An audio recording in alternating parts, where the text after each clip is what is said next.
My order at 5:31, It might be in this September room. 7th, and the Pledge of Allegiance.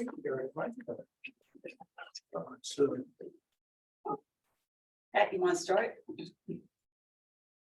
Sure. I pledge allegiance to the flag of the United States of America and to the republic for which it stands, one nation, under God, indivisible, with liberty and justice for all.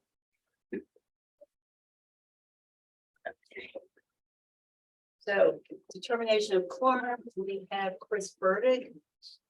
We have Richard Weiss, we have Judy Stern, which quantifies a quorum here tonight. Harrison is at the county budget hearing and is hopefully trying to be here before the end of the meeting.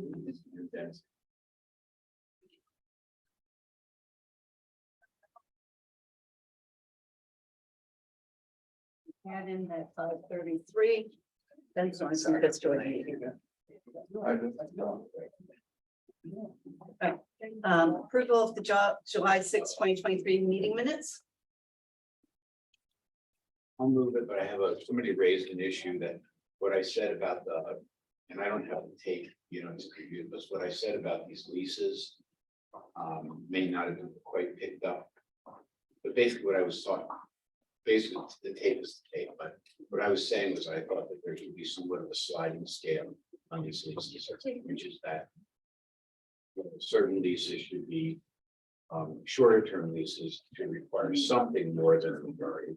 But that as time goes out, full commission approval or total approval, I'm not sure that's exactly correct. And then what we discussed was about, first of all, doing away with licensing agreements. So that it gets rolled into, because that was, when they were circumventing the charter by always doing these licensing agreements. I was just On getting this with public exactly land. the minute, And just putting what it- the minutes, I'm not sure reflect what I said.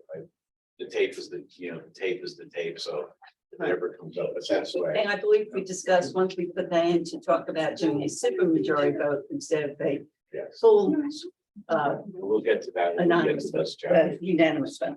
Okay. All right, I so, move it, move the minutes. I'll second. okay. All in favor? Aye, four. All four of us. Okay, so, first of all, I wanted to thank Junia for doing, because we've gotten into a good rhythm now. She knows my craziness. She goes, are you always like this? Because I'm quite particular and beyond. Anyway, so, but we've gotten into a good rhythm doing these things, so thank you very much. How are you? Great. Good. Nice talk. And, okay, so we're gonna start now with the process of going through chapter by chapter by chapter by chapter, article by article by article of the thing. And as these sort of hot topics come up, we'll do them in the context of the article that we're doing. So what we did was we put on 3 articles. And if we get through 3, that's great. If we don't, we'll just continue on next time, but I wanted to at least put the public on notice that we might get to the 3 articles. And did you take notice in any of the backup as to the last time any of these articles were updated or addressed? I mean, the code will show it on the bottom. If you look usually on the bottom of the code, the code section, I did not take notice of it myself, but if you look, let's see if this is done by Municipal Code Corporation, Mhm. then they usually put, the last time it was, yes, like if you look at, just for ha-has, look at 4.08, just for fun. 4.08. Yeah, because I just, look at the end of 4.08. And it shows ordinance 9846, shows the last time it was amended was 1/22/19. So in the notes at the end of the articles, it shows you all the ordinances that amended that article. And just for clarity for the public, based on some of the comments I hear, there are some things that are done by ordinance versus other things that are done included in the charter. So you may want to just put out there, there may be things that are done within the city that aren't necessarily in the charter, but it's done by ordinance or resolution. And Richard, if you could just give a quick. Yeah, I mean, things of, sort of a more structural nature, like what we put in the charter. But also built-in protections for the voters. Sometimes are put in the charter, sometimes not. I mean, there's no particular, other than the fact that the city gets created, how the people get elected, the districts, and maybe a couple other things. Nothing else is really required. The rest can be done by ordinance, but charters are sort of the base, sort of a constitutional document. And so they do contain a lot. This charter contains an awful lot, I think, of stuff. But some people feel like that's good because it makes it difficult to change, because an ordinance can be changed just by, as Ben knows, at any time, just for 3 votes can change an ordinance in 2 readings. And other people feel like it's great not to have a lot of stuff in the charter, because as time goes on, things need to evolve. So there's no magic to it, it's just sort of how you feel about, it's, and I think it's a case by case basis. Like, you wouldn't want to be changing your form of government by ordinance, because, The voters need to have their voices heard. right, but on other things, I mean, it's how you feel about it. Sorry. And one of the issues were that the public did not understand is there are certain things in the county charter that govern over municipal elected officials, such as the gift law, Right. which limits the gifts to only $5. And then anything that they do receive $100 or more into state law has to be filed quarterly with the state. And then there's always that question as to that $5 versus $100. So So there are things we may not need because it's in the county, but there may be things that we should strip out. Yeah. To just adopt, since it's already in the county chart, such as the redistricting issue, where the county put in, which the voters voted for.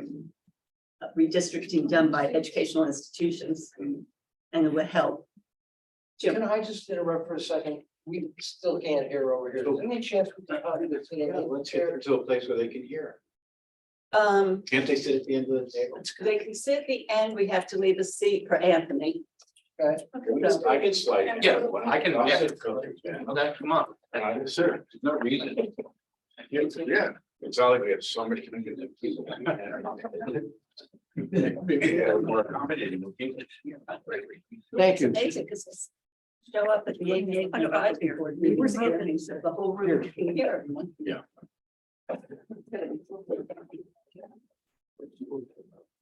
So going back to that, there may be some things we want to strip because the county charter, which the voters voted for, and the voters placed it in the county charter. So when voters do that, they usually think that it already impacts local government, since they voted on it, that we may be able to strip out and just adopt. Just like we were talking about with the election laws, based on the state, based on the county, the special acts, et cetera. So, all right, so let's just start with Article 1. And what I'd like to suggest that we do is we go through each article and see whether anybody thinks there are any changes. And for the purpose of actually going through these and being somewhat done with them, we can always go back, but I think that after each article, like if we deal with Article 1, creation of power, we should have our say. And then if there's a member of the public that want to comment on that article, that's great. And if not, we just move on. If that's all right. I think what we should do is take our input first, Yeah, because they're not educated enough to understand agree. a lot. I agree with that. Before we move on At to the a different end. article, I think we should hear from the public and see if they feel like changes should be made. Right, but we need to have the discussion amongst ourselves first. All right. without being- So does anybody feel like we need to make any changes to Article 1? This creates the government. And basically, it creates government, says we can do everything we can, except if we're prohibited from doing it, which is what you would want for a city, and then this deal. I have nothing. Yeah. Okay. You want to ask the public if they want? Is there any comment on Article 1? Article 2, there are, I don't know, about 50 pages in here. Of, I actually, sorry, how many pages. But Article 2, it's a lot. And what I've done in the past, which sort of reduces the length of the charter, is I just said corporate limits on file in the clerk's office, and I eliminate those Well, 20 language. pages of the charter, which nobody ever looks at anyway, because it's like legal description, meets and bounds. So my suggestion is that it just says that the corporate limits are as described in, the document that's on file with the city clerk's office. You want the city clerk or recorded at the county? I like the city clerk, because, I think the city, that's where it should be, right? That's where all the records are. I know, but every once in a while we find because of years past and records disappearing, not intentionally, just because of like floods, that there are issues with pulling up documents that, there I seems to don't be know, a strong actually, data. it's a question, Paul, maybe you can, I don't know whether you can actually record this. In other words, I think the clerk has to have a, you're talking about the clerk of the courts, right? Recording with the county, what are you talking about? Yeah, the county recording. We don't have it Yeah, necessarily no, but with the clerk of the A court. certified copy could be recorded. Okay, I don't have a preference, as long as it's out of here, I don't care, because I'm never gonna read it. Right. So, what's your thoughts? Right now, it specifies city clerk. No, right now it says nothing. Nothing. It's 20 page now. Right, It's legal it's all within the description, chart, And I'm thinking of taking. right? To reduce all the pages. I would say it's on file with the File at clerk. the city clerk. Yeah, yes. I think it makes sense. No, sure. Yes, I think you could do that, but my concern is. One, like someone said, there's. Documents could get lost, there could be confusion, there could be. Over successive years, 50 years from now, will the city clerk know what was filed with the city clerk as the description 50 years prior?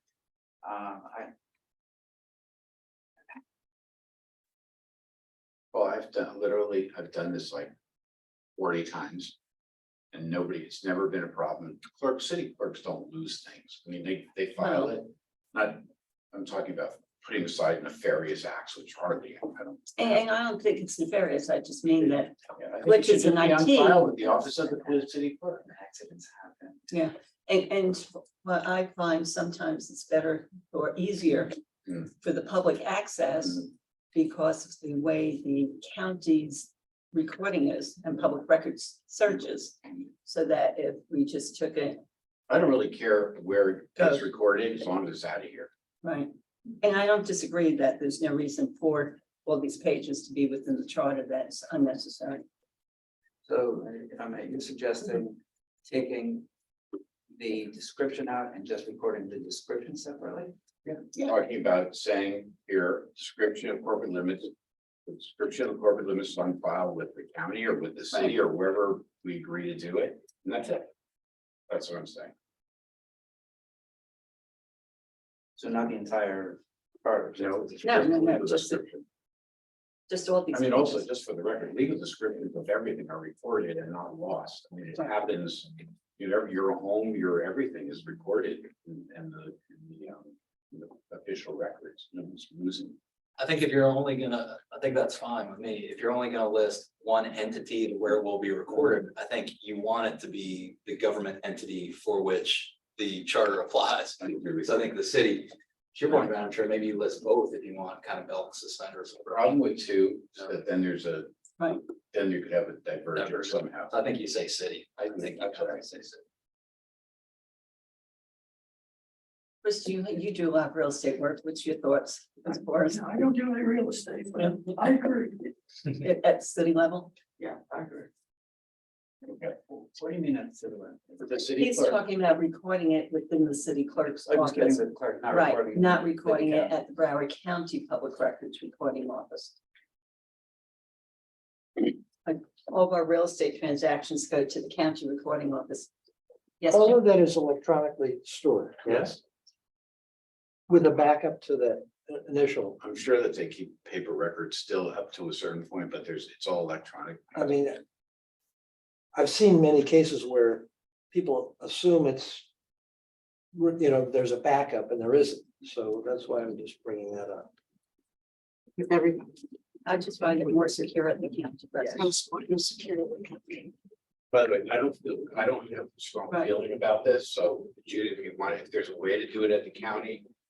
Let's do it at the county. I don't really care. I mean, it's not a big issue. for me. Paul, do you want to just call over there and check at the county? Who are you gonna record it with? Clerk of the Board of the County Commissioners? No. In Broward being a charter county, it's the county that does record it. Right, so who are you recording it with? Clerk of the With Broward, with, I don't know. Broward County Clerk? No, No, I don't know what it's called, the department, the record, the It's- the recorder of yeah. deeds. it's a separate division that falls under the county administrator's Yeah. office right now. Which in Broward is with the county, as opposed to non-charter counties. that the It's clerk not of at courts the does. clerk of the courts, it's within, under the county administrator's office. They oversee the county recording. Okay, then my preference is the city. I'm sort of with Ben on this, but if you feel strongly about it, I'm Mayor, I just think we should decide this and move on. Let's just check with the county. About recording Okay, so there, let's put and it, then we Ginger, can- let's put this up as a Right. old unfinished business as to, we're agreed, the three of us or four of us, that it should be out of the charter. Right, The unfinished business to determine where it should be recorded. And which item is this? Because I stepped out. Oh, this is for Article 2. corporate. Okay. I believe any document attested to by the clerk of a government is eligible for recording. That's great. And however we do it, we have an answer for next time. Okay, skipping 50 pages through this charter. And now, oh, here it is. Okay, so now we're on Article 3, which is really very meaty section. And the first very basic question, are we interested in discussing the form of government? So we now have what's called a council manager form of government. commission here, commission manager. Way educators use it, it's called the council manager. That's sort of but it's commission manager, where basically you have a commission that's like a board of directors. You have a manager that works, or a county administrator that works for them at the pleasure of the commission. And that's one type of government. There's a lot of other types of government. And I don't know whether there's an interest in learning about those other types of governments or talking about, there's strong mayor, there's modified strong mayor, there's all sorts of different things, whether we're interested in talking about that. We're not expressing an opinion. And the currently was Anthony. Currently, the form of government that we have is the 5-member commission, 4 members and mayor. And then the administrator or the manager who answers to all 5 people. They are not an assistant to the mayor's office. They are employed at the will of the commission. And they are responsible to all 5 individuals. And we've had that form of government here for a long time. Some of the cities, and best, Lauderhill is an example. When they had the strong mayor, which they ended when Eileen left and went to the county, and they switched to management form of government. I think the cities of Plantation and Lighthouse Point. I can't think of any other city that still has Dade County has a strong mayor. that's the county though. And we've done that City of here. Miami, I think, has a strong mayor. Oh, A lot right. of the cities have gone to strong mayor. But within Broward County right now, I can't give you a survey. Just I'll give you the Plantation. philosophy. Plantation and Lighthouse Point. Give you the philosophy of both, and express your opinion. So the idea of a council manager for government went back to Andrew Jackson. And when Andrew Jackson came in as the president, he got rid of all the civil servants. He put in all his cronies to run the government, and they apparently did a horrible job about it. And so somebody had the idea that even though the political head changed, that all the people that worked for the government at that time shouldn't change. So this council manager form of government, commission manager form of government came up, and they, because that basically protected sort of a civil service. And that's when all the civil service reform came in and all of that. So that you have a manager, theoretically a professional county city manager. And all the employees in the city work for that person except for the staff of the elected officials.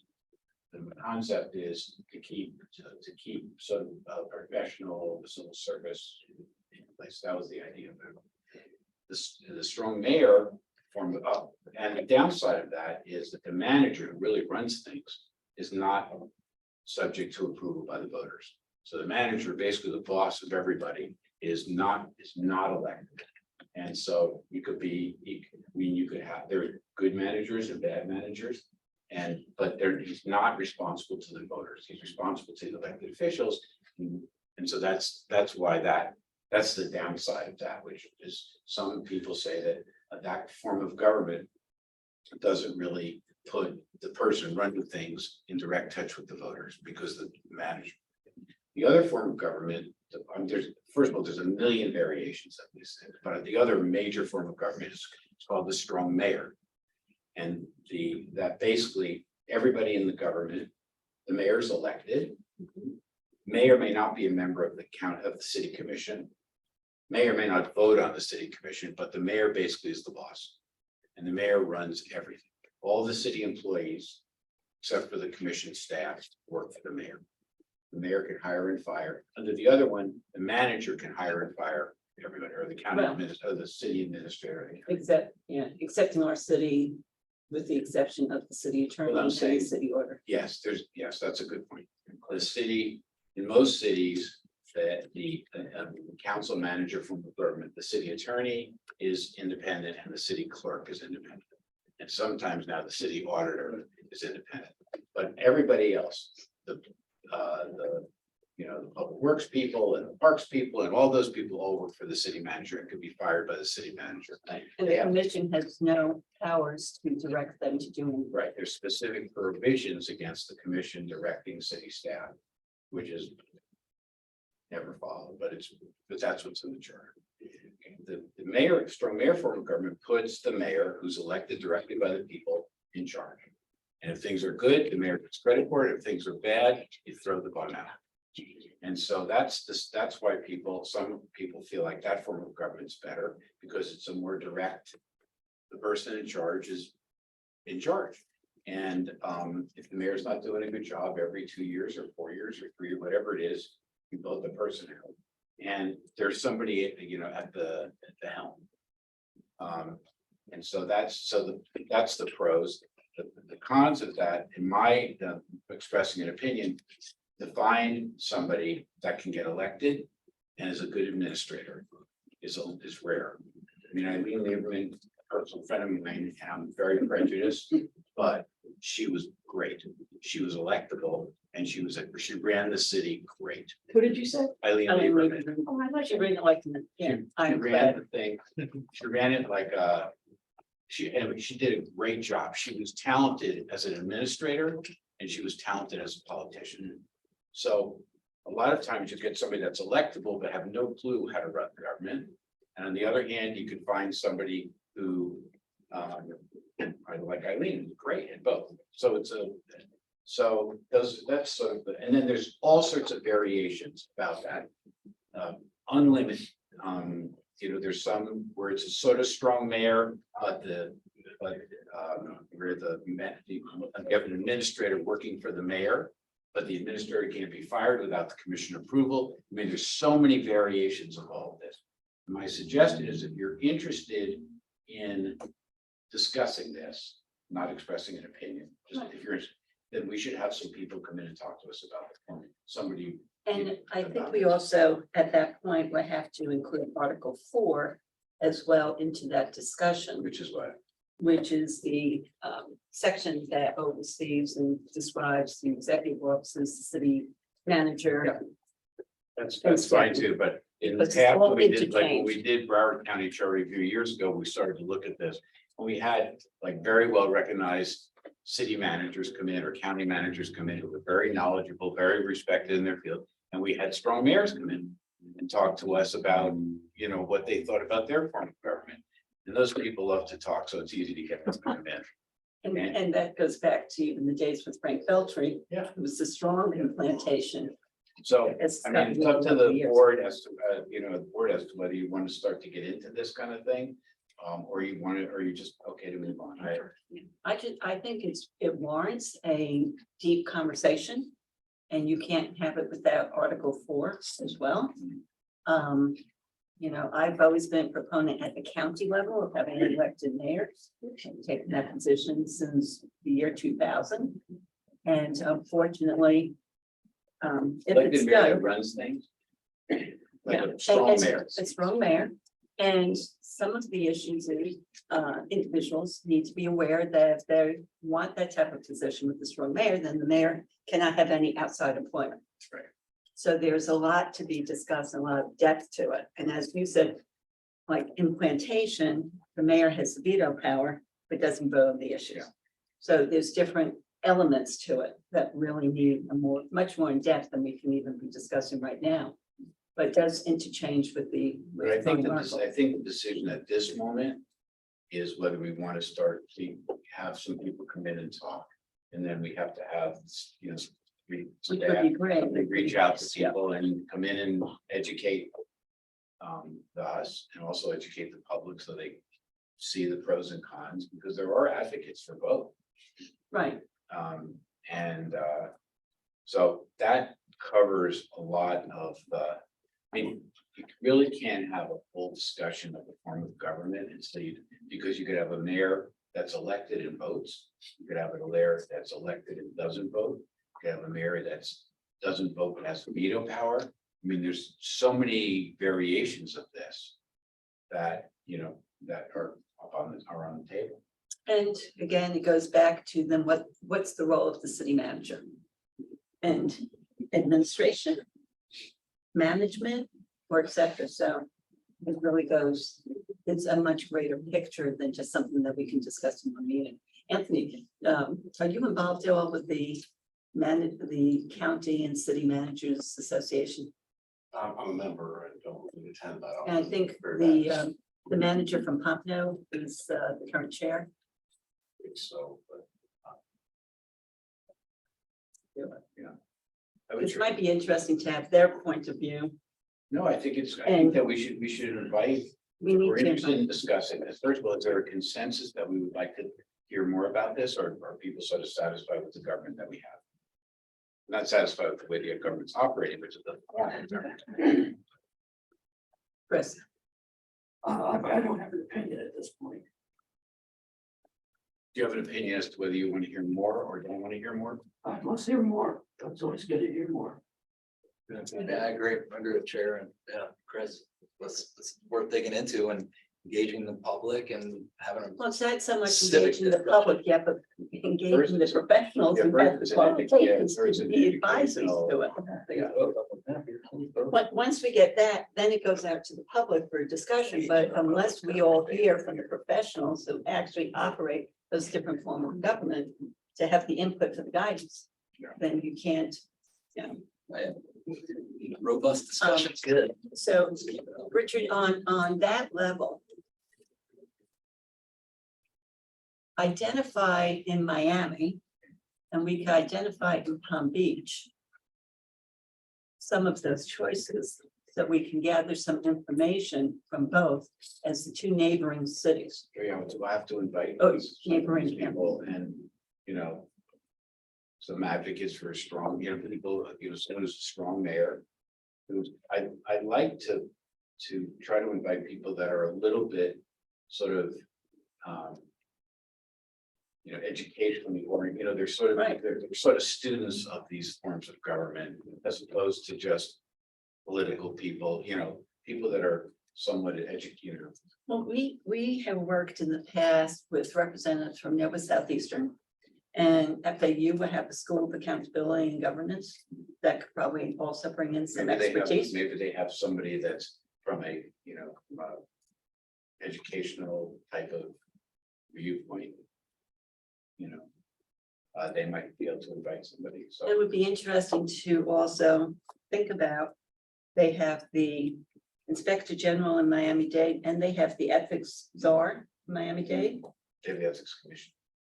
which would be interesting to hear their input. Yeah.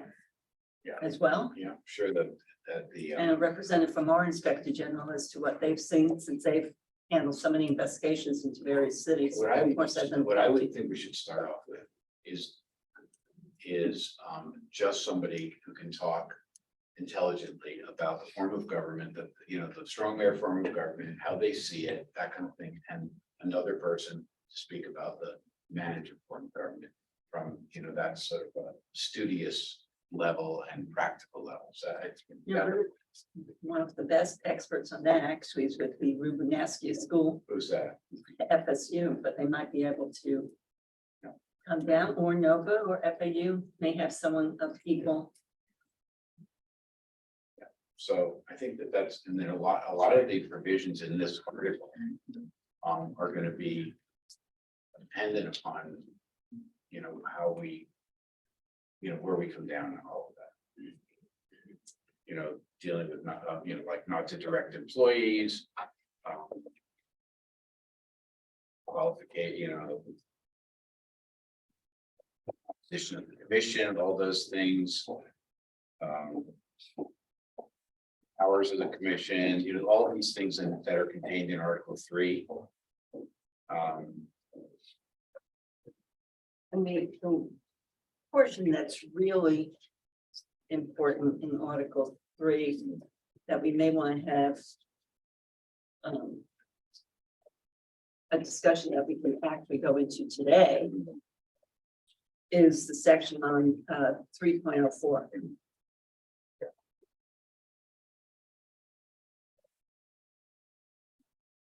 But I think that's something, first of all, let's just make a decision. We're gonna have some people come in. Yeah. Who's gonna be responsible? Okay. I'll be happy to work, Junior, if you want to work with me and. Yep. You have to, yeah, it's coordinate some schedules. But I would try to get an academic, you know, maybe an academic, then a good city manager and a good strong mayor, just to start off, to give a good background, maybe an academic first. Right, and I think an academic would be excellent. Okay, so let's do that for next time. Yes, Um, yes, Paul. Correct me if I'm wrong, but I believe there's, you've already passed a motion to delete 3.04. Is that not the one? 3.04, have you come back to the language on that? No, I thought you were just wanting to delete it. Is that not the one? The joint elections and qualifications of members. That's what I Well, I understood. remember that we did have a discussion, and I'm not keeping track or something. Well, it would be in the minutes, but I can't. I remember that we, I thought that was coming back. to language. Chris?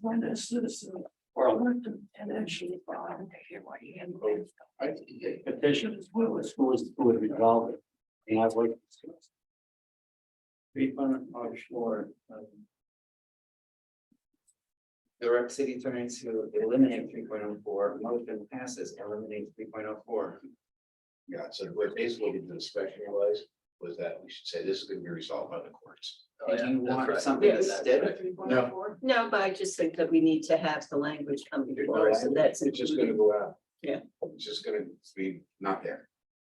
And so if there's any issues like we had last time, blah, blah, blah, people are gonna have to file a lawsuit and let the courts decide and keep all the politics out of it. I thought you had decided. We did, that's great. Okay. Who's, just for the record, who's keeping track of this stuff that we're doing so that we don't have something like this?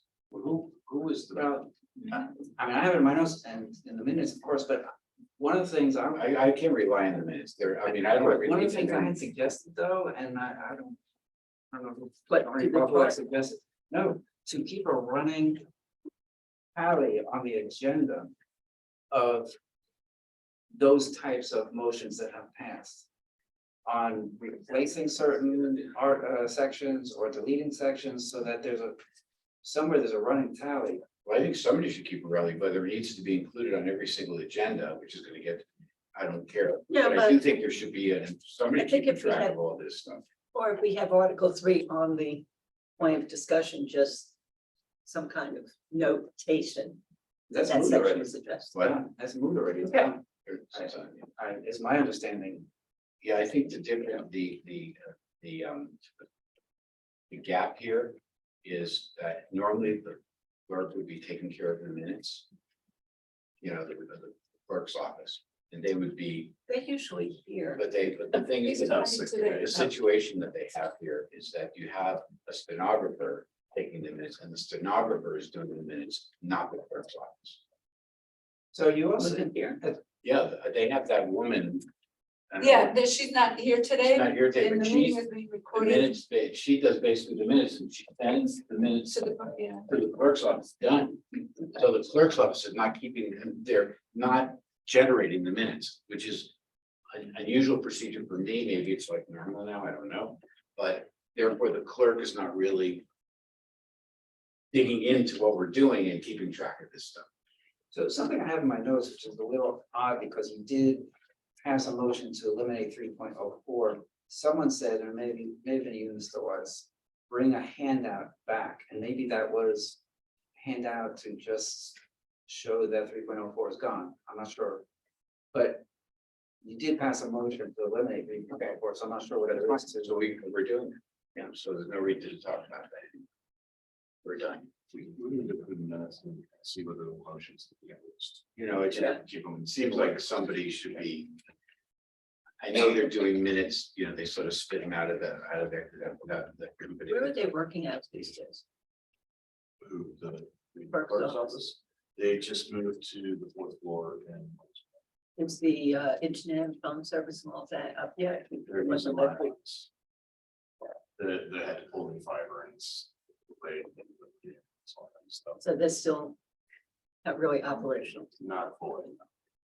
Networking down, but they can still get online. Oh, and I'm just not seeing that motion in the minutes. I could be missing it, but I'm not seeing it. Because it wasn't last month. All the- That was, yeah, it was, I think, Six? 7, Yeah. 6/23. We're talking And- about it, but I mean, this is my rudimentary system of asterisks. it's good. Motion passes, eliminate 3.04.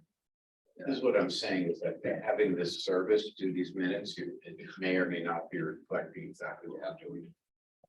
That's what I'm saying. And one of the questions I have in this section, which came up recently at the commission, where dealing with the petitions, and I'm assuming it's in this section, that Yeah. it said that it comes back at the next regular meeting, and the debate was, it went on conference agenda, where the intent, I believe, would have been on a action meeting schedule, not on a conference agenda, which is a non-action.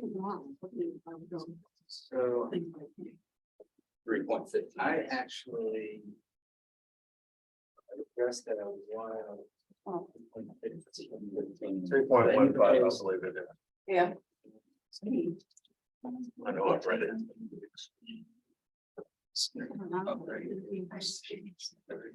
Very. They should have it for so. That's each section. Judy, if you don't mind, why don't we start Green. Notes on the side. So 3.0, we can't do it. Come back to it. Right. There's 3.02, we can't do it. Yeah. Yeah. Yeah. You can. We can deal with 3.03 if people are ready to discuss. Qualification members for. You know, discuss that if people have comments about that. Otherwise, I don't know what she's doing. What would you recommend? You do it on. I don't know whether this has been an issue. Actually, I do. but- 3.03, the question came up if we should reduce it from 21 down to 18, the age of someone running for office. That's the only comment that I've heard coming out of the dais. Most of this other language, though, is actually probably under state law. If you office holding level No, I mean, 6 months, 3 years. about, No, I'm talking about the beginning. The whole no- You reside in no- the city, wherever you want. For a year. Person.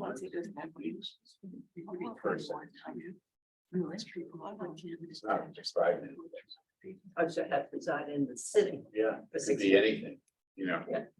And then also, We'll look at point 3.03 for qualification of members. Do the other cities have any further fidelity around resided or what means to be a resident? Or is it generally vague? Very vague. It's very because vague. Because it's, I mean, there's zillions of court cases about this. Yeah. And every single court decision says it's fact specific.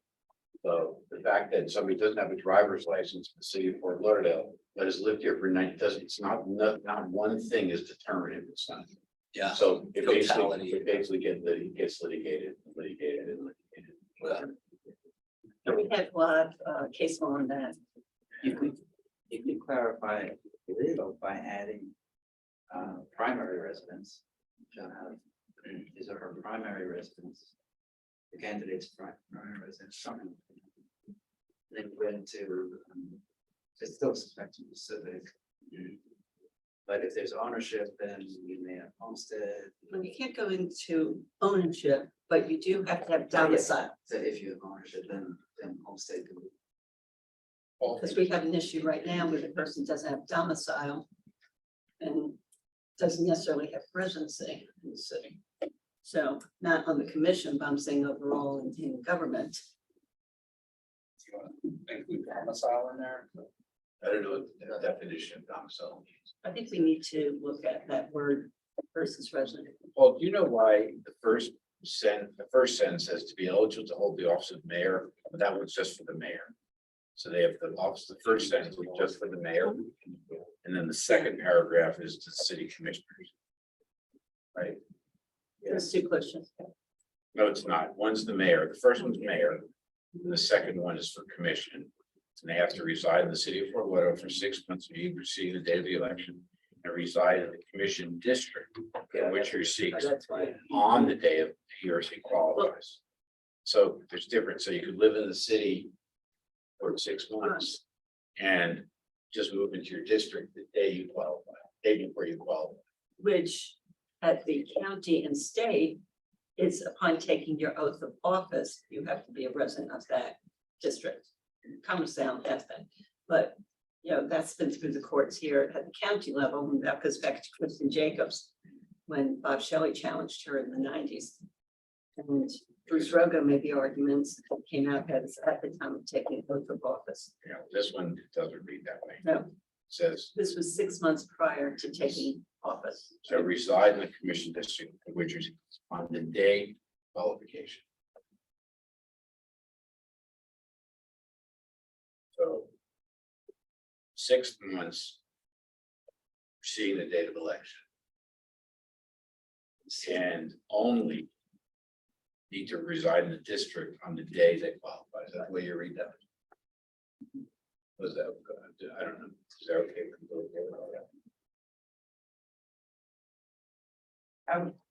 One thing I don't know, Well, if you think more of that, it's because of redistricting. How would you address it during a year with redistricting if? Because we had that problem here with the city delayed in their redistricting, which would have spoiled the 6 months.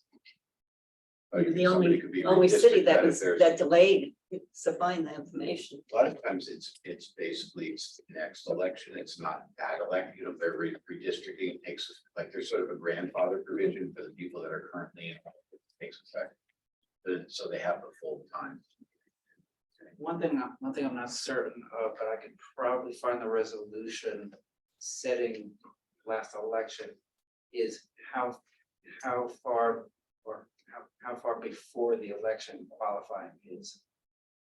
You may know Well, that. qualifying is in June. June. That's or set by November. state statute. That goes back to the adoption of the. That's fine. The way this reads though. Yeah. 6 months of the day, there's 2 separate days. So in other words, if you live in the city 6 months before, you have a month to get into the district where you're gonna run.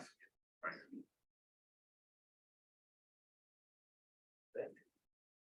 Well, again, I mean, we had that situation where the city, you know, they were supposed to get everything in like December or January of 2022 to the county. And they didn't. They first started redistricting after that. Is So there? they missed all the is there a deadlines that reason to county have gave two them. separate dates? I mean, is there a reason, is there a reason why somebody shouldn't have to live in their district for 6 months prior to the? Problem Is 6 there- months prior. My guess is that was drafted when districts were created. That may have been in '86 when the city moved to districts. But usually when we do that, when you have things, we have basically what's called transitional provisions, which are provisions that apply for the election in 2024. This shall apply thereafter, that section goes away. So when you're transitioning from one to another, you have transitional sections in the charter, which just sort of evaporate after. So is there a reason to have two separate dates here? We've always relied upon 6 months prior to the election. Yeah, I agree. I think you combine it. You just say. Outside in the city commission district. Which years. I think having one date without expressing a substance of opinion, certainly it's a little less confusing, just have one date. And we were trying to be very clear and to eliminate arguments that happen. Right. It also has this qualifier shall continuously reside. Which is interesting. That's pretty typical. Typical, So you yeah. can- I think goes to that kind of. It's like in the manager's, it's for the full term. Should be no different. Residency should be for the full term. And do you want to include domicile somehow? Well, we're going to see a definition. Definition of domicile, so you have domicile versus resident. I think I know maybe what it more means, but I'm restrictive. not really sure. In the 21 years, is there some consensus of changing that? What do other cities do? Are there 18? I haven't really seen it in 21 years, but that doesn't, I mean, I may not remember. Sure, what do you see out there? Doesn't matter. A lot of cities say they have to be an elector. That's what a lot of charters say, they're elector. Which means They're they're 18. Yeah, they say they have to be an After elector, that, I like that. you know, Right. You can vote, you should be able to run. old enough to. I agree with that. Wait, come on. What do you think, Chris? Let's hear it. Yeah, you like that, 18. All right, All right, so let's do it. do electors.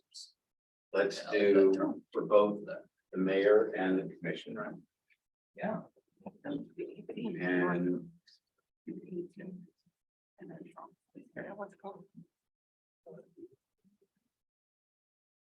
I think that.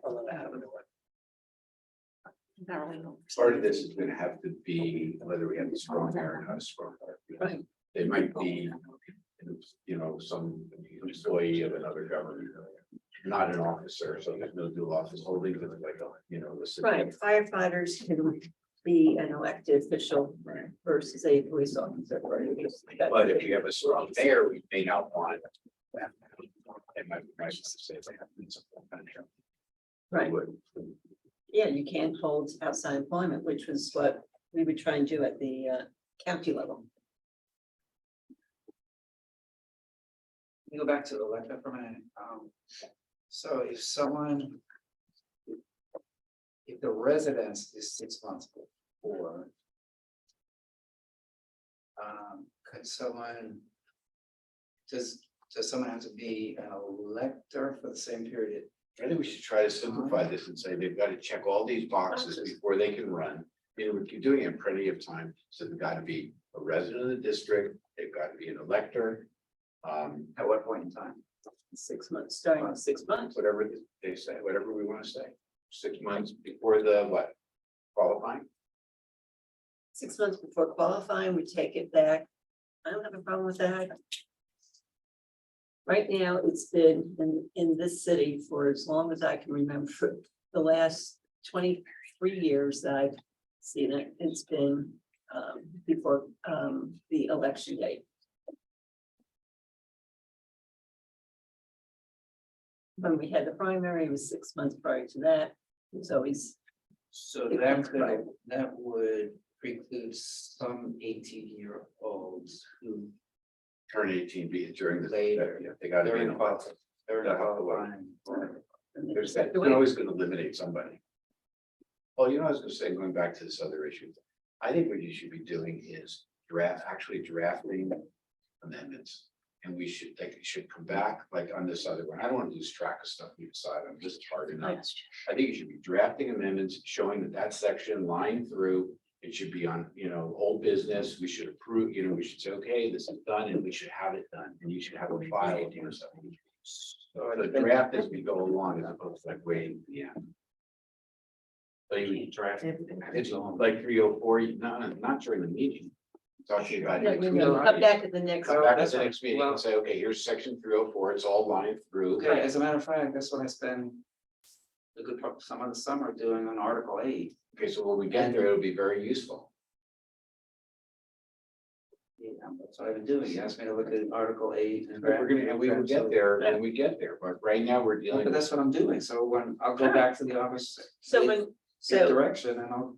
so I just think it's simple, when we know that the article is being discussed on the agenda, we just have that backup as the backup to me. When we make a decision like this, at the next meeting, the article could come back to us. With what you think we've decided, and so we can vote on. I'm not being critical at all, I'm just trying to move, there was some confusion about this motion, which is upsetting. And you had good notes about it, but I think if we actually have an article drafted, we'll know that that's done. Right, the difference was 3.04 is that it was eliminated. I know, but we should just have a piece of something that we approve that's, that's done. So we're thinking qualifying date, gotta be 18, is that what we're saying, instead of election date? Qualifying date. No, no, Doesn't we're matter just to me. taking out the age of 21, just switching it to So just. the age election. of 21 is only there for the mayor. That's for. Oh, no, it's for commissioners, commissioner, right, still, yeah. Right, So we're taking out that, we're gonna say for both the mayor Yeah. and the right, and commissioners, right?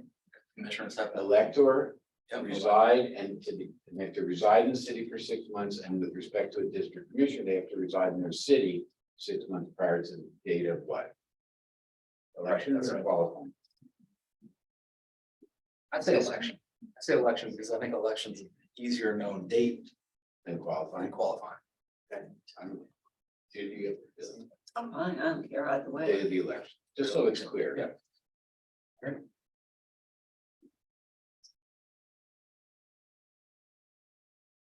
What about some of the rest of the stuff, Paul, like candidates for nomination or election as mayor shall comply with the rules and regulations set out in this charter and to their conduct? I mean, that's like silly to go out. I mean, it should just Oh, automatically be known. Yeah. What was your thoughts? You gave me a funny look. No, I just, As we go through this, I think sentences that were like nice, we should get rid of, that they don't mean anything. Is, the city clerk sits with the candidate to go through the packet. And maybe what we need to do is just include the county's ethics ordinance Or so that they know. Yeah. And this way, it doesn't need to come back for discussion. And all of that can just come straight out here. Okay, so going back to the mayor, And we just at some point put in some kind of line somewheres into the charter. Identifying that we have adopted the state and the county, that's fine, just a note, it should be just a note. Yeah, Right. there's and that way footnote. we can. We can do a clean- footnote. So, wait a second, so back to candidates for nomination or election. Unnecessary, that comes out, Say it again. that sentence, candidates for nomination or election for the office shall comply. Uh, And that could be tied to 304, where the commission sat as judge of election. They have to So- do that anyway. So my question is, the consensus is that. Right, it's just You an go out. education, it's more of an education. I mean, those of us out there understand the ethics and sunshine laws that take place during campaign versus others. Yeah, so going back to the mayor, it currently says qualified to vote. So that means an elector. So that's already there for the mayor. Then it shall be 21, otherwise qualified as chair. Shall hold no other public elected office. And shall not be an office or employee. Or serving in any capacity with the city government. And I think that's Except important. that a city commissioner may qualify for election to the office of mayor. Okay, so they can't be a city employee. Correct. I think that's important. Question, back to elector.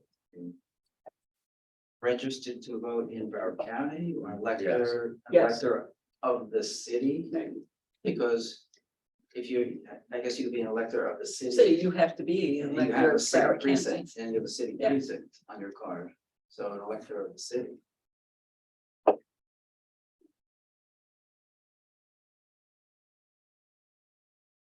Again, that comes back to my ideology debate of it's the county where you register. It's the county records, it's the county where you're registered. Right, but your card, I think, will tell you. It will assign you to a precinct, but those precincts change. So right now it says qualified to vote at city, state, and national elections. That would cover everything.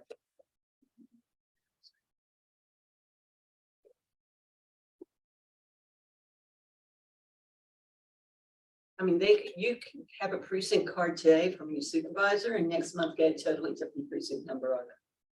He changed Right, precincts right. 3 times during the last election, in the middle of the elections. Yeah, that same candidates for nomination to comply, that's also in the section of the commission section. Any candidate for city commissions, or any city commissioner who shall cease to possess the qualifications shall forfeit his or her office. Right, but they don't give them the advantage in that. So if you move out of the district, you can't be a candidate. Yep, that's correct. That's it.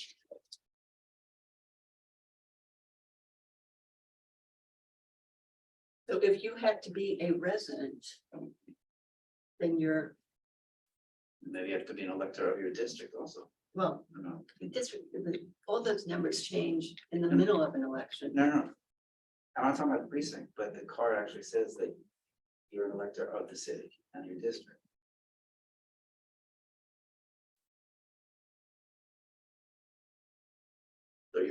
So you're on record with the supervisor as being a city elector. I don't know.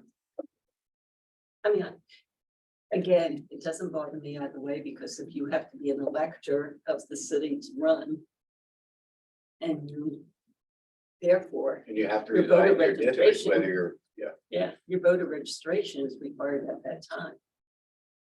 there's also a section here on dealing with the mayor. It's different than the commission. Commission says that if you cease to possess the qualification required, shall forthwith forfeit his or her office or candidacy.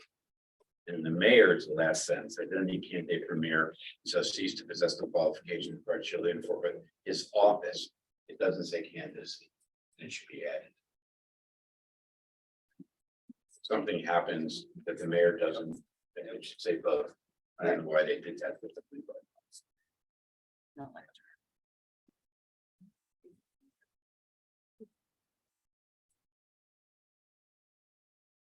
You're Mary, what we're saying is on the card, it'll show you a city. But you don't register to vote at the city clerk, you register at the county, so that's why we were discussing. Because it really doesn't matter, because it's still the Broward County Supervisor of Elections that assigns that card to you. Okay, thank you. I just seen all the, define who you're voting or what area you're voting for. I think But I see what you're saying. Yeah, and they, the last election was in 2022. Some of us kept on getting almost weekly new voting cards, changing our polling locations, changing some of the data. It's very confusing. Does the shall continuously reside in the city of Fort Lauderdale apply prior to and post elections? Is that language clear that applies? well, it says any candidate for each mayor who cease to possess the qualifications required herein forfeits their office. Yeah. So I think they, Prior and after?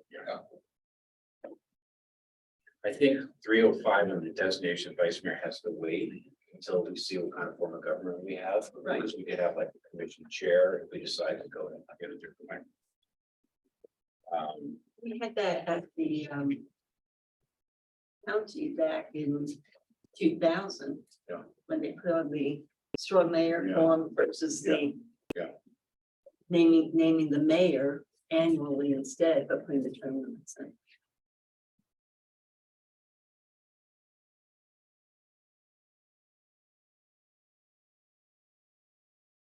have to look after, if we decide on the form of government, we also have to look at 306. Maybe some of these powers get vested in the mayor. Same thing with 307, not the direct employment of employees, we have to make a change. If we have it in the form of government. Right. I don't think it'll Forfeiture change, office. I don't think it'll change about the city commission, but it'll change about the mayor form. Absent by a commissioner by 4 consecutive regular meetings of the city commission shall operate to vacate. Unless such absence is excused by the city commission by formal action duly entered into any member of the city commission shall while in office be convicted of a felony.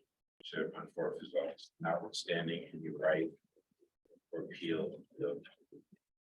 I don't. Do we, I don't think we need it, I mean, the Tallahassee Yeah. acts. Well, do you know whether the governor has the ability to suspend, but I don't really know whether this is superseded this forfeiture of office, not the meeting part, but the conviction. I'm not sure, but we've often struggled with that language because the word forfeit, how would that even be enforced? You give up, they're done, How was it? goodbye. Happens all the time, right? Goodbye, you're convicted, see you later. But I have a little trouble by this, notwithstanding any appeal or right of appeal. So if somebody's convicted of a felony. But Can you keep appealing? okay, could you check and see whether this is sort of superseded by the state law? We should just say. I'm saying, yeah, and why don't you just call Mark Karen, they'll be the fastest. No, I think she needs to read the section on the governor's power to remove elected officials. Maybe we're satisfied with that. The governor does it. Right, But as for this. four because the consecutive governor has removed you from office and then at the time of being charged, even before you convicted. If the jury comes back Put you back. and then you're acquitted, then he's forced to have Is to this reappoint you back. is this for consecutive meetings been an issue? Or it's fine? Meeting for me. Just leave it alone. I would leave it alone. I mean, the key thing on that was absence accused by the city commission is what's key. And we went through that, we remember way back when with Vicky Castellano and Miramar when she was in the hospital. And there were times and, you know, and then in Dania Beach, they had the issue where the person was in the hospital and the commissioner did not want to agree to their absence and was trying to get them removed for being in the hospital. So I think it's, I would also say on 3.08, that probably under the last sentence, none of these commissioners would be in office. They would all be forfeit their office. Every single one of these commissioners from time to time, as a practical matter, is directing staff to do stuff. 606 says that their commissioner and committees can direct staff. But as a practical matter, they do that. And what, you know, we've had discussions and we always struggle with, well. It's not really, is it self-executing? How? I think this. What happened? The sentence should come out. There is the prohibition in 606, which the city commission, it might get changed, can't be involved with the employees. But this whole section just singling this out and saying it's forfeitures or office. I just think that last sentence is, there's so many things in the charter they could violate. Why are we picking this one particular thing? Which has never happened, right? No commissioners forfeited their office. Giving it to the employee when you were commissioner, say, Joe, could you give me a copy of this, right? well, the difference is that it's supposed to be, if staff appears before you at the commission, you can then request it Let's see what it says. versus Says just neither the picking city up the phone commission- and running interference into the department. It says neither the city commission or any of its committees nor any members individually or collectively shall direct the appointment of any person to or removal from the office by the city manager or any of the manager's subordinates, or in any manner directly or indirectly take part in the appointment or removal of an officer. So this is basically like a nepotism provision, like a favoritism, that's what this. All inquiry dealing with any portion of the classified and unclassified service of the city shall be with the city manager. So with regard to the assistant city clerks, assistant city auditors, or to commission assistants, Yeah, this is gonna need to be changed if we haven't changed. Bridget, at the council, they will go and turn into Monica, Bertha, whoever it was, and ask them to call their staff up to answer the question. We don't do that at the city, or we do that? It's funny, if I may, Yeah, please do. at the city commission workshop in 2017, I have 3 point, these are my suggestions. So we had that discussion back then, And- right? My suggestion, I have that last sentence crossed out. And I have here Which one? 3.08. It's 3.08. So it's the sentence that you're talking about. So back in 17, I recommended deleting that sentence. It's crossed out. And It's I for the can- recommendations that we brought forward to the city commission. It's up to the city commission whether or not they vote to accept our recommendations. And then they take it to the Well, what's voters. the difference between 606 and 307? allow me to read this first, this make plan. Sections, because section 6.06 of the city charter prohibits the city commission from directing the appointment or removal of any person classified in non-classified service. The section also subjects members of the city commission to removal from office for violating this provision. Section 3.08 in turn suggests that any member of the city commission who violates section 6.06 automatically forfeits their office. It is unclear who makes such a determination, and it seems unnecessarily duplicative. And what about 307? 307, I don't think we addressed. Oh, but take a look at 307. I don't know. Which is not to direct. What's the appointment difference between 606? And 307.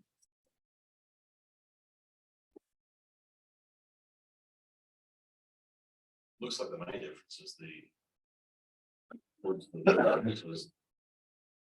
and neither the commission nor any member thereof shall give orders to any subordinate.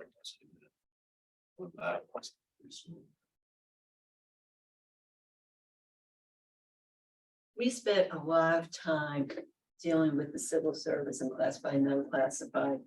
And Desiree Giles Smith, what we had done was take each section. And since she was an acting city manager, the city manager gave her that section to work on back then. And your notes back there with all the work that we already did on those different areas. And then some of our recommendations, the city commission, who's the only one that votes on anything that we do here, made the determination to accept some of it, and then it was actually October of 2018 when I think we finally presented to the commission. Well, could you look at 606 for next time and 307 for next time? And so figure out why there's a lot, the beginning language is exactly the same. Neither the city commissioner and its members shall direct the appointment of any person to office or employment by the city manager. The other one says neither the city commissioner or any of its committees or members individually collectively shall direct the appointment of any person to remove from office by the city manager. Looks like the same. I don't know why they're, maybe there's some difference that I'm not seeing. Bridget, under that too, under these points, powers vesting commission, motion not to direct appointment. Sometimes when there is the perception of violating it. Oh, okay. Sometimes with the perception of the violation of these. How do we have an independent review of the action of the commission? Because if it goes, and it's almost like back what we were talking about with the elections and seating the, how do we have an independent review? Because how do you do it where people owe political favors to each other so they just pass it off and give them a break, even though it's really a violation of the charter? Say again. I don't understand. So in the past, someone violates the charter, right? And then it goes to the commission to decide whether to give them a pass or not. So it really isn't independent. But we're not gonna do that anymore. If somebody wants to get rid of somebody, they're gonna have to file a written some sort of agreement with the court to say, this person violated, we're not And we want to make sure that the court's willing to accept it. Because the judge will say it reverts back. I know, but if we take it out of the charter, So that's, if we take it out of the charter, I mean. I don't know, Paul, you'll have to think about that. Well, it. 606 is in the civil service section, so it may have been a way to involve the civil service board. Judy is asking a broader question. Judy's saying, if some city commissioner does something that violation. somebody says, no, there's no violate the charter, because somebody says violates the charter, right? And the question is, what should happen? Yeah, it looks like this was added in 2004. Let's look at that ordinance.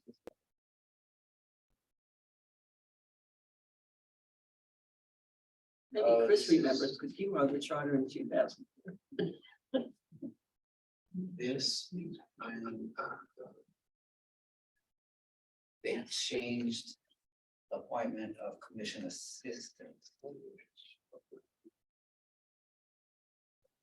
Looks to me like somebody drafted that new section without looking at the other section. The only thing that changed in 606 in 2004, no, this predates it, this is probably from 1986 or 53, whenever it was enacted, but as a special act of the legislature originally. But what we did in 606 was we added, except with regard to commission assistants, neither the city commission shall have give any orders because they could for their own assistants. But that's what we did in 2004. I don't know. I've never, I have to think about when somebody. Other than just pointing fingers and city commission being back in this mess that we don't want them to be in. I don't know if there's any place to go other than reporting. Somebody And I feels like agree. somebody violates the charter, then they're gonna have to try to get rid of, they're gonna say, okay, you violated the charter and go to court. Is that what we want? And that's where we are. I mean, you want to take the politics out of it and just take the case. Yeah. And turn it to the court. Is there, if you think that this commissioner, recommended this friendly sign be going to the manager, and the manager felt pressure and that violated the charter, which is what happened, then somebody's got to say, okay. Violated the charter, gets removed.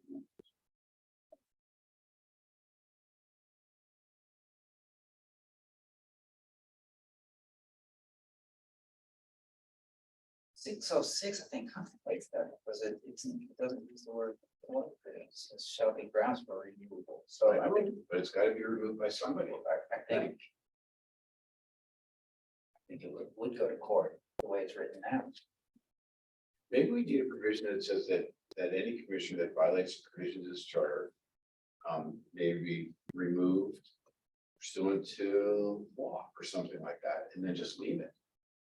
But I'd like to know, Paul, maybe one of your liaisons from people, as to whether they think a suit like that would be acceptable. Like a blatant, The court have jurisdiction, what? would the court have jurisdiction, I guess. I don't know, but I don't know whether it's a writ of mandamus or, mandamus to. No, that's forward. I don't know what it would be. What do you think? Quo warranto. I'll tell you next time. You think, you think there is a remedy in court? Yes, You do? Okay. absolutely. All right, so maybe we need. a Just, I provision. just think it's important to take the perception of Maybe political maybe we control. need a section that says that take out all this other forfeiting stuff. Any commissioner that violates a provision of this charter may be removed as provided by law. That's it. Which In would- accordance with procedures, something you'll help us with the next Which time. would be the Yeah, same I think thing. that's too broad. Any provision. Why don't you, Oh, can you certain bring something provisions. back for the next meeting? I think it should be certain provisions. Well, And also apply it to section Article 4. As well as Article 3.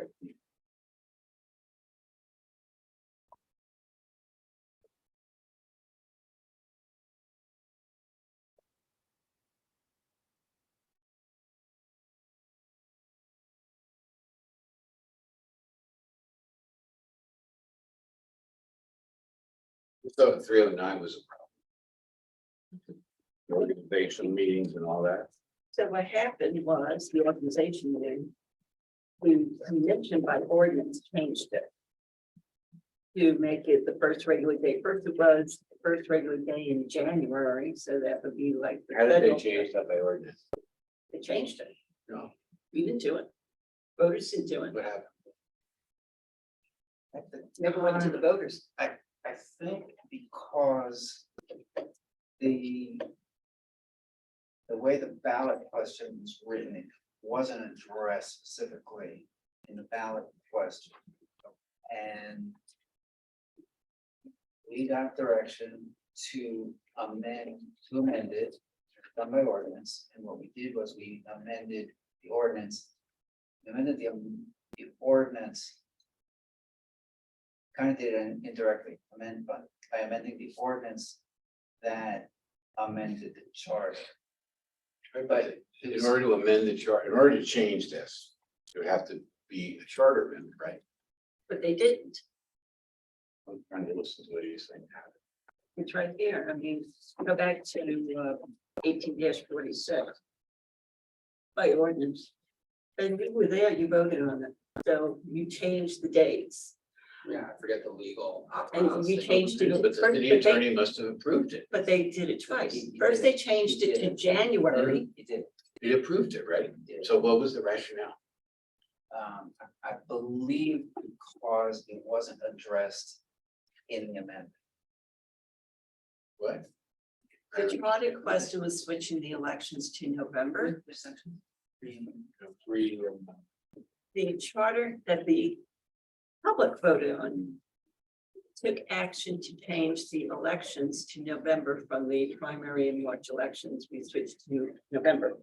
And we switched it to 3 4-year terms. So we were consistent.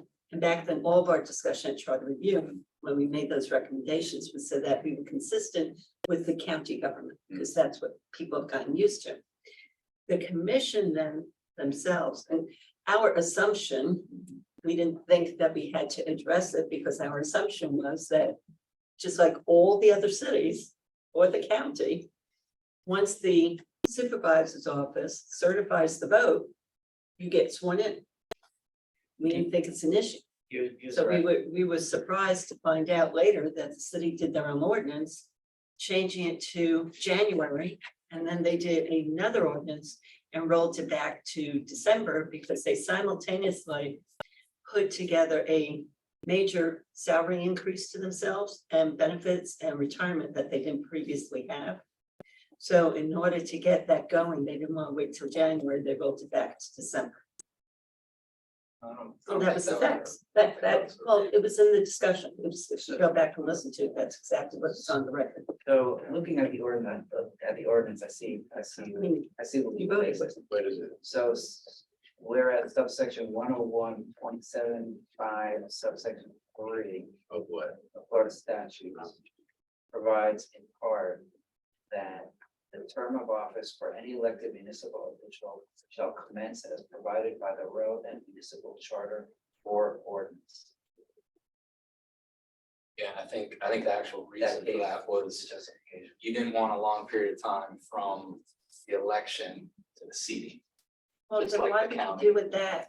Just like the No, county. that So doesn't that- make sense. so Wait, that excuse me. justifies- That doesn't make sense what you just said. Doesn't make sense because the county and all the other cities, upon the certification by the supervisor of elections, take their oath of office. Yeah. That day, that night, that, But the would next day. would that have to But be you in the didn't charter? do that. That has to be in the No. charter. I mean, I think that's a very interesting. goes interpret- back I think it's an to- interesting interpretation because it says you can, I think it says by charter or ordinance, but I'm hard to come up with some circumstance where an ordinance supersedes the charter. I mean, it just, it's not the way. I mean, there may be something that I'm missing, but I mean, it was transparent. The first paragraph says, whereas ordinance C 1846 provides for the mayor and city official who have been regular municipal election to take office on the first Tuesday, that is a regular meeting day in January of the election. And section 101.753 provides that term shall commence as what I read before, as provided by the relevant municipal charter or ordinance. Okay, so let's then look forget at- about the old. And then look at Does this section need three to, point does one this oh. need to change or not change? Well, look at section 3.10. It was all in the same ordinance. That's why I called Alan and said, somebody's wrong. This is broken, Alan. This is not First working. Tuesday following election of a new member elected other than. Commission shall be to receive such a new member. What does that mean? So back to Receive a new member, hey, have a drink. So it was. Receiving you very nice. Was the receive for a new So baby? They made it for every 4 years by ordinance, not by the charter. And they put into the charter by ordinance that They can't. every put 4 something years, into- wait, They wait, can't every, put something into the charter by ordinance. I'm just telling you what transpired. They did the first regular meeting day. Originally, they had written in January, which they passed. Following each regular election, the existing city commission shall meet at the usual place, right? Then they changed it and rolled it back to December.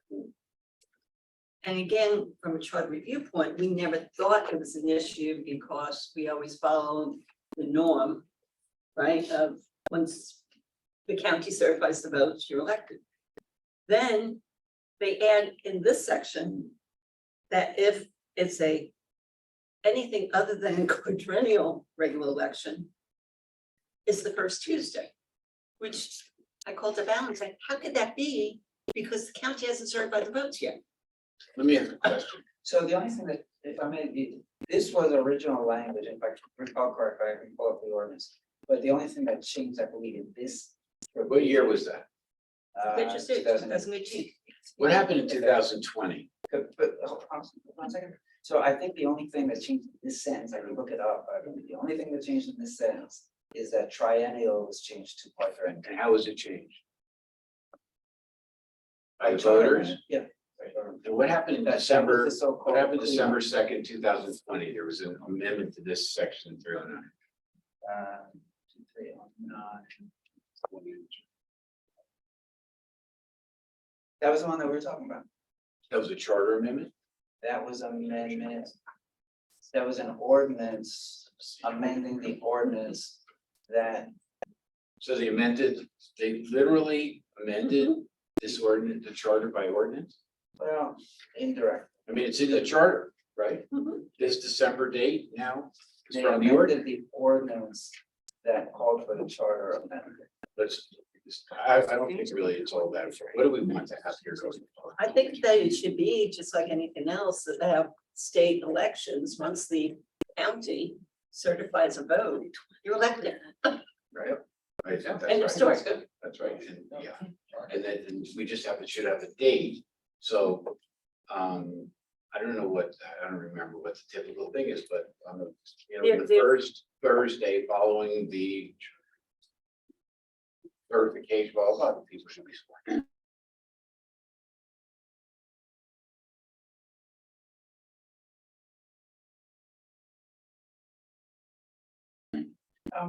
Tuesday, so Yeah, I agree. you're done. People should get I sworn in. mean, some of the cities held their swearing in Okay, so in the we could chambers draft that night. something that clarifies this, forget about the old, who cares what happened to the old stuff, it's not important. Right, It's take it not out. gonna get us any place.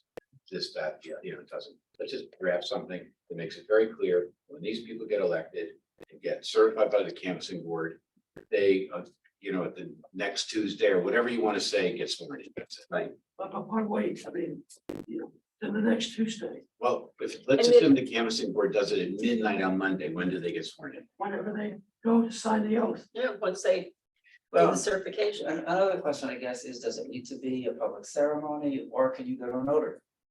Or a judge? Well, they should be sworn in at a commission meeting. don't you think? Well, but again, they can have that oath of office administered once certified by state law. So if you want to have a public ceremony, all this is. But I public don't like ceremony. the idea of somebody going to some judge and not people not knowing that they're already sworn in. I don't like that at all. Well, I think people should get sworn in public. The election should happen, whether it's what Chris It said, would be- as soon as they can, after the thing's been certified, they should get sworn in public and that's it. No, like getting sworn in like in the back room of something. Well, unfortunately, yeah, but unfortunately, but Richard, Or- unfortunately, we had no choice I know because they would not call a meeting. to I give them remember the oath. whole thing, but the Even whole though, thing that but- that created that situation was bad. Was bad. So My note for historical background, my notes show from this 2017 workshop, joint workshop. The direction was to leave 309, bring me to leave it. to leave it the way it was. Waited. First James. It did not have the December. What was the First language? regular meeting in December, following each regular election, the Housing Commission shall, for the purpose of transacting. 309 was the standing organization. meeting. Yes, except it shall be we need a section that talks about swearing in people. But This that one goes just back, said the first meeting in December. Following ridiculous. general election, the existing city commission shall be at the usual place for holding the meetings of legislative body of the city for the purpose of transacting annual necessary business before assumption of office by the new commissioners. So it's like, what do they call them? And because we don't have staggered terms, it makes a problem. Yes, they're lame ducks conducting business. That's not right. No, it's wrong. It's terrible. Okay, so this is wrong. I'm not looking back and saying why, it doesn't matter. Right, Let's just let's straighten it fix out. it. Fix Let's it. just fix it. Yeah. And, So and Chris, are again, you saying that they should be, don't you think it's like having a time after this, the next day or what, 24 hours, whatever? I don't see the rationale to wait. I mean, they can wait to the meeting and go through the ceremony, but, if they want, they can take the oath of office, But respectfully speaking, I don't like the idea of having secret commissioners. So I can go in somebody's office, the public's not there, and have me sworn in and say I'm a commissioner. I don't like that. I think it should be if they've simple. been Well- elected and certified. And what happens if the commission They tries to play refuse some to games like they did Yeah, before? what they did is they refused to call a meeting to give them Okay, their but oath of that office. whole situation, I gotta say, is really, It was disgusting. it's so. So, It's so out of anything that has happened. I mean, I've been So- doing this 40 years. I've never Richard- seen anything. But it happens. there's two I know. different, okay, but there's two different dates for certification. So if we just go back to acceptance of the state law. Because in March elections, they have a different certification date than they do in November elections. With the supervisor elections. So we just adopt again and simplify everything But when and will make us people get, consistent. And I agree say there's a within problem, and 24, I- 48 hours. I do agree it something. should be solved, but I don't agree with your solution. I agree there's a problem. I agree that people shouldn't be prevented from getting sworn in by nonsense. But I don't like your solution. I'd like to come up with together another solution that solves your problem, but is not having like, secretly sworn in commissioners, going around and, in the situation that we had, it's wrong. It's not appropriate. It doesn't look well for that commissioner, that they have to do that. It's terrible. But they were forced to do that. And what I if get they it. put in something like within 72 hours of the certification?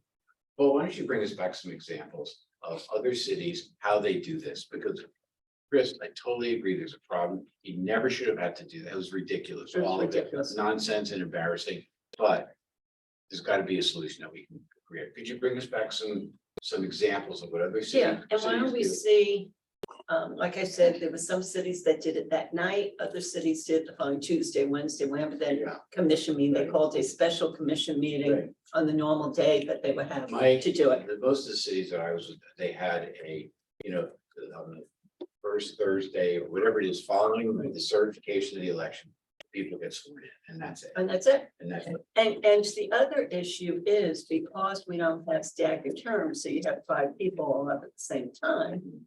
You left the city by the city playing the game and not calling for it. You left the city with only 2 people sworn in. And also, I have Which is this disgusting. idea of having a lame duck city commission, having a meeting before they're out of office is not good. I don't know. Mention something. Correct me if I'm wrong, but while the 2020 election was at the November general, I believe those were they not special elections for some or all of those commissioners at that time? What happened They was, were. it was the first election where it started the 4-year election cycle. So only the 2 were challenged. Dean and Les were the only 2 that challenged, the others were not challenged, did not have an election. But with resignations. Well, that came for the 2022 election. 22, I'm sorry, I meant 22, Right, so 22, and Mark Herron advised that the best advice is to have your resignation by midnight, the night before the election. So since you're resigning, because when they would take office at the next, so then they operated under 3.10 then. well, the, pro- 22, right? well, they were supposed to, and they But refused it to was do special- it. it was special And election. again, it was stupid, and I called Alan and said, why would you do that? Because the supervisor of elections is not certifying it until that Friday, so why would you do it Tuesday before the certification? So I it's think it just, should, I think whether it's a special election or a regular election, there should be a certain right, time.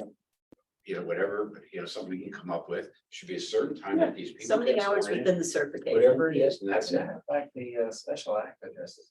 Okay, so will you come back with maybe a suggestion about this? Because this it's embarrassing for the person trying to get sworn in, it's embarrassing for the city, it looks horrible. And it should never happen again. Oh, it's terrible. We found a special act. I don't know how practical it is. Because of the overseas and military ballots, but the special, No. the special act. Call does Nate, address it. Nate talks about that before, if you call Nate Klitzberg. That's the attorney for the supervisor, Let me find that. Special. because you do not, the state certification is a different date than the county. So where the county certified everything on Friday by 5 p.m. The state didn't certify anything until the following Wednesday, which is just their time to accept all the local certifications from all the counties and any of those overseas military. And all we needed was the county certification. We did not need the state certification to take office. So is that what the trade-in should be, county certification? County certification. Okay. And is it, next question for that, is it county certification of all every elected member of that body? Obviously, I would think. In other words, The county certification of the outcome of the November election. is all. It's all.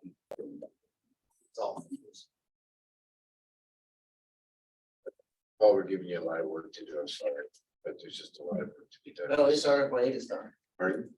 It's amazing. Is that Article 8 is? It's Article 8. Is that Article 8? 304 is done too. It's some will have done so well. Judy, I'm gonna suggest that we stop. Next section is dealing with, there's a big section dealing with, initiative petitions. Mhm. Well, this is, the whole thing needs to be rewritten, right? Have you rewritten this section already? Which number? The whole 1.15? initiative petition proposed ordinance. Yes, do you remember? Is one of Okay, the, I have something on that. the issue that just came up most recently was how do you put the discussion on the petition on the conference agenda? Where the city attorney's office was saying that that is the next regular meeting. But it may be the next regular meeting, but it's not an action meeting. So it really needs to be clarified that it really should be the commission meeting, not the conference agenda meeting. And that So clarification Paul, is if going in. we could put on our agenda for next time, your revision of these sections dealing with petitions, circulating the petition. Somebody raised the issue as to that 1,000 electors was interesting 100 years ago. Maybe it should be some percentage. We tried having that discussion, that should be, we had this discussion in the past, and I think it has a lot of merit. Mm. Just like when you run for office and you want to get on the ballot by Yeah. petition, it's a percentage of the Certified, general qualified electors by the last sentence. by the last, Okay, so right, general let's election. include And I that think that qualified. that's where you change this to, Are we it's at 300,000. I'm dealing with 315, 316, 317, 318, 319, 320, all those sections dealing with the initiative and referendum. I have something. Well, anyway, if you could look at all that and just tell us what we need to do with it, because it's very laborious. I mean, there's a lot easier sections. And I think for next meeting, we should just continue with just this Article 3. And try to get some speakers to talk to us about the. Forms of government. But again, I think we need to take 3 with 4. Because 4 talks about if you're switching, It's gonna change. right, then it affects. Yeah. 4, Exactly. it's really. Mr. Weiss, and for the next meeting with the speakers, I'll be working with Chair Stern on the speakers. But we just will continue with Paul's revision on section 315 and. Well, he's gonna bring us some stuff back Mhm. of the stuff that we decided. He's got some things to track. And then, Right, and I'll follow up. sorry.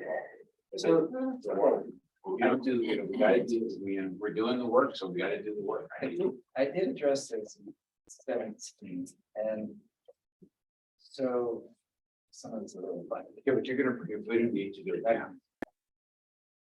What the petition? Best part is the indelible pencil.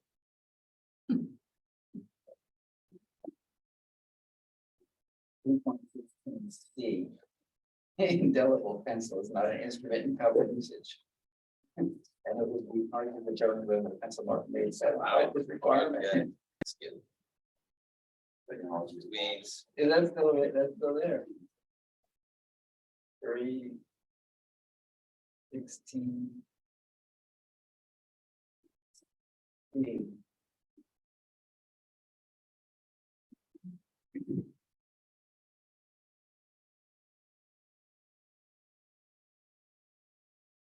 Each elector of the city signing petition shall sign his or her name as registered in the office of supervisor election in ink or indelible pencil. Okay, excuse me, are we gonna do this next time? Yeah. As opposed to going over this thing. We're gonna-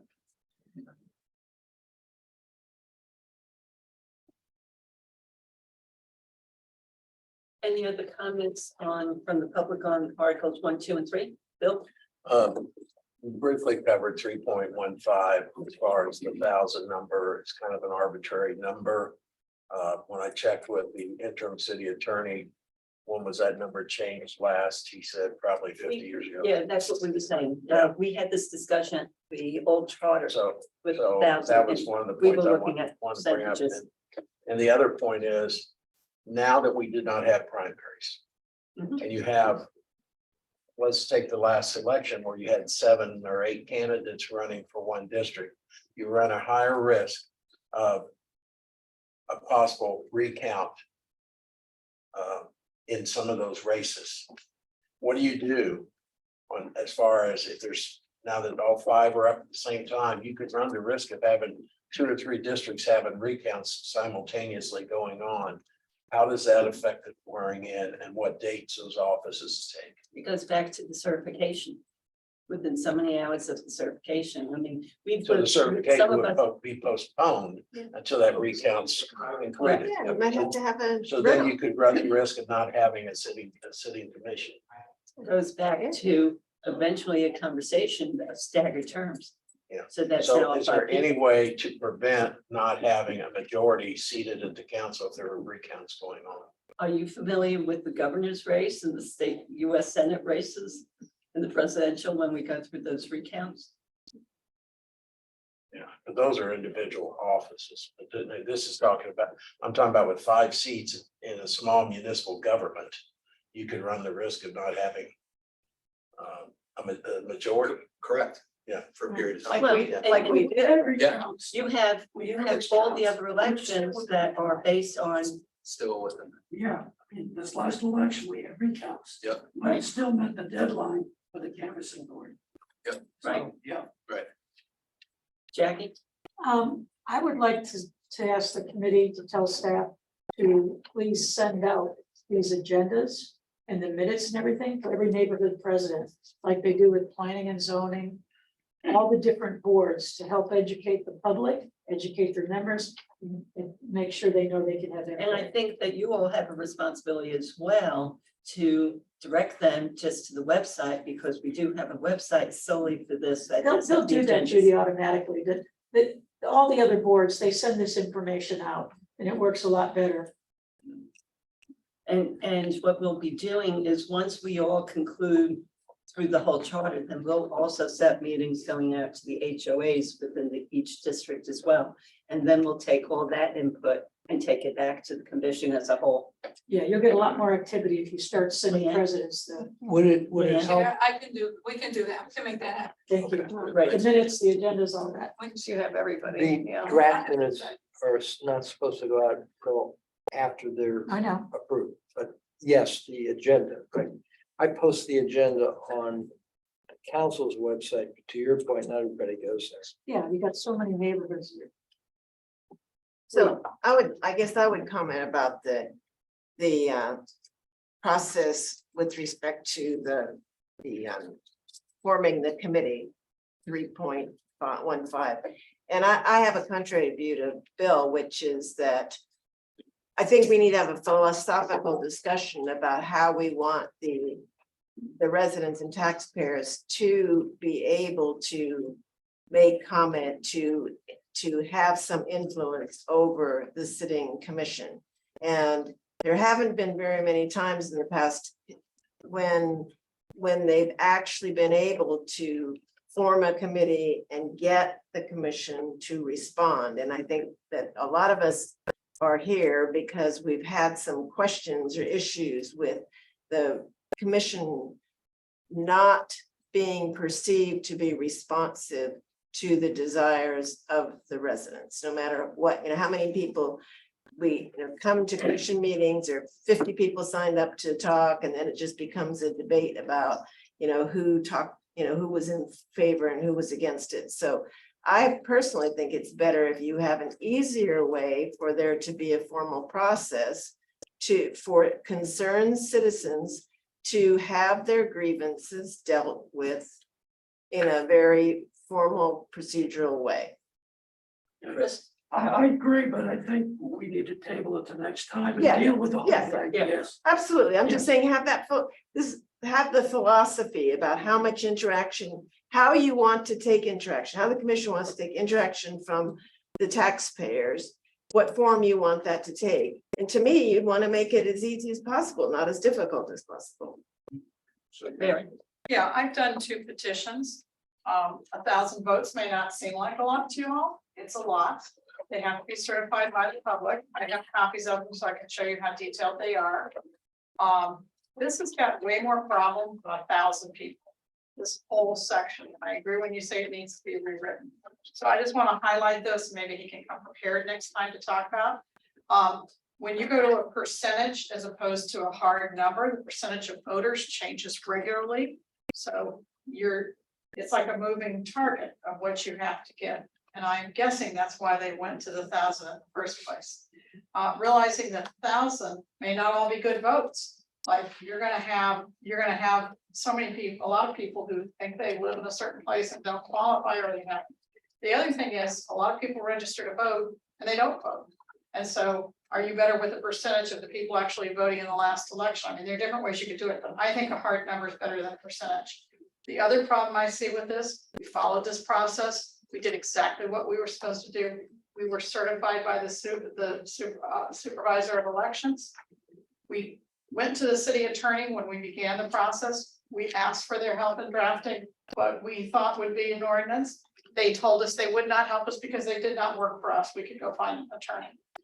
When we came back to them, they said, fine, now we're going to draft the ordinance. A month later, what do you think we got? A letter saying you didn't do this right, we're not drafting it for you.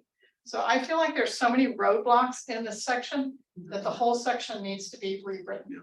There should be no reason why people who live in a city working together can't bring something forward for a discussion. Maybe it goes somewhere, maybe it doesn't. Out of ours, we didn't ever have what we were supposed to have, but we did get some concessions such as the infrastructure task force. So I would say it's it is good to provide the citizens of the community an avenue, just like Leanne just said, to bring things forward. We've seen it done several times. It's not like it's happening once a month because it's pretty onerous process. And that 1,000, when I researched it the last time, that number came out from the 1980s charter. It never changed over the years. But Richard, how do you do? I need to remind unfortunately, but I was gonna say, well, if you look at the homestead charter, there's a provision in there where the city attorney would before a petition is circulated, the city attorney approves it for legal sufficiency. And that way, there's not like this game where people, it's horrible for people to go out and do all that work and then have the city attorney. It's a bad position for the city attorney too, because people get very angry with them. So I think we wrote it to the homestead charter a number of years ago where there's if there's thousands of petitions.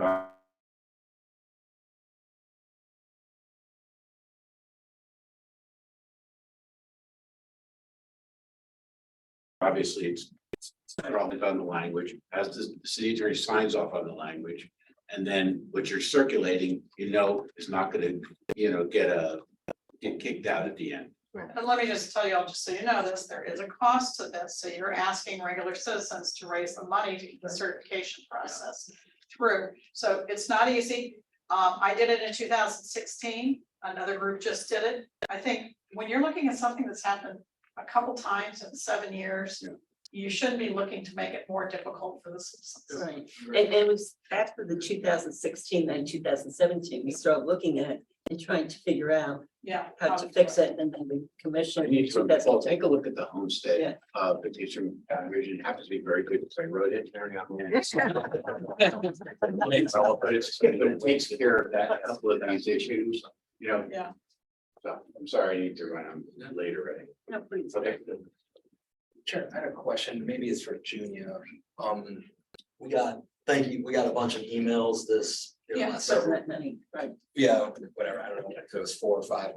Is there a way to have, when we as a board get emails, that those can be like packaged and made available as like backup for the agenda? So the public can see whatever we're getting?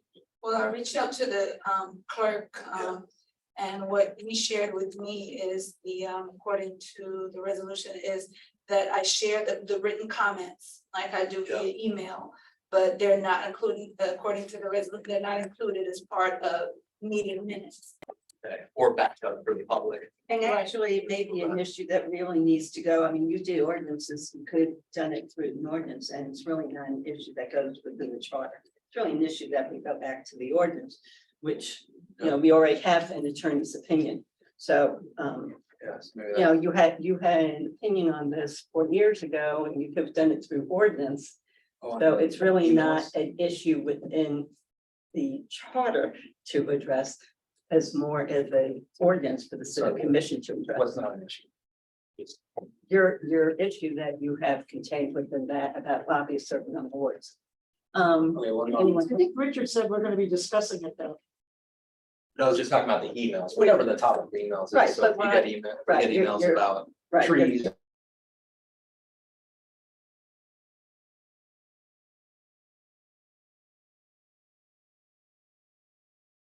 Or whatever. Yeah. There's communications. But according to, and I'm reading the resolution here, written comments are submitted to the board as an opportunity to be heard. Okay, got it.